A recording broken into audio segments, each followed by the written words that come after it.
The female will lay an egg, puts it on the male's feet, and then the male keeps that egg on his feet, and he has an egg pouch that kind of goes around the egg, and it keeps that egg at 95 degrees Fahrenheit. Now we'd say, well, so what? Well, sometimes in the winter, down there in the Antarctica, the temperature is 100 degrees, even more than that, below zero, with 100-mile-per-hour wind, which is an incredible wind chill, and that egg is only a couple inches off the ice, and that male penguin keeps that egg warm and keeps it on his feet. If he gets it off the feet, it'll freeze in about 2 minutes. So he has to keep that on his feet. Now, the female gives him the egg, and then she takes off. She's going to go eat. So she walks across the ice pack, and sometimes at this point the ice pack may be 30, 40 miles long, and she has to walk out there. She goes off into the ocean, and she will be eating and feeding in the ocean for 2.5 months. And meanwhile, here's Daddy Penguin, and he's taking care of the egg. But he can't eat, and he doesn't drink for up to 2.5 months.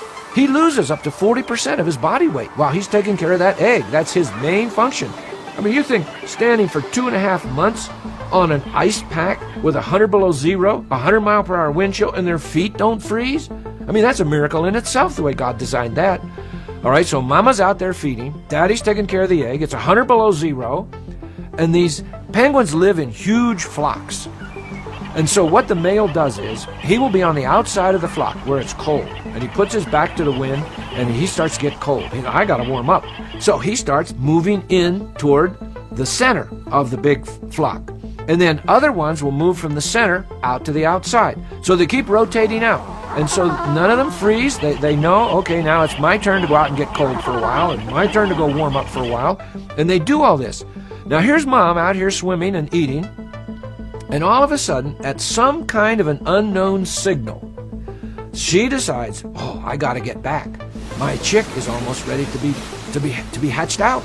And so Mama Penguin heads back home. They're supposedly a bird that lost its ability to fly.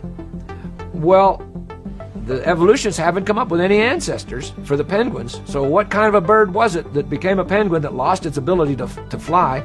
But they really do fly, because they fly underwater. And you watch them in some underwater shots with their fins, and they just use those fins like wings underwater. And they can get such force that they can jump out of the water up onto an ice pack, and some can go as far as 30 feet. They come, whoom, and they pop up out of the water and land up here. Well, now she's been out in the ocean for 2.5 months, sometimes even a little longer than that. And now it's winter, so the ice pack has grown. And so now maybe instead of 30 or 40 miles, she might have 50 or 60 miles of ice pack to walk across to get back. Well, now here's this whole flock of thousands of male penguins, each with an egg. How is she going to find Daddy? How is she going to find her mate? Well, somehow or another, and the scientists think that they understand the call. And yet you think about that. Here are thousands of male penguins, whatever they do to chirp. And here comes Mama Penguin listening for her particular male, and she can find her male. Now, here's one of the mysteries of this whole thing.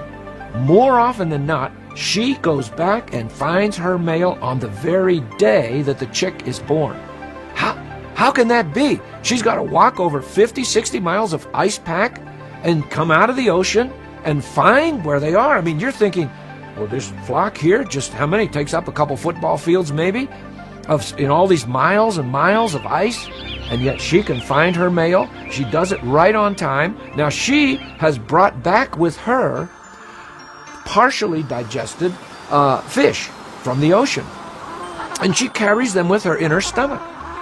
And now the scientists aren't exactly sure how she does that, so that the fish doesn't rot and it doesn't really digest.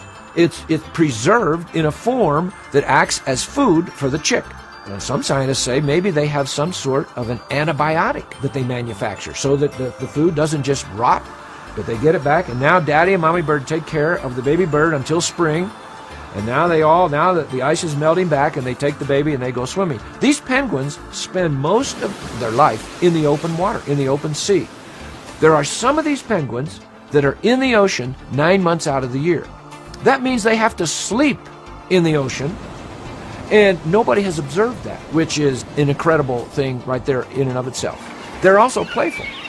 They'll find an ice slide, and they'll slide down that slide, and they'll waddle right back up to the top, slide down again. So they like to play. Sometimes when you see penguins, it's almost like they're playing follow the leader.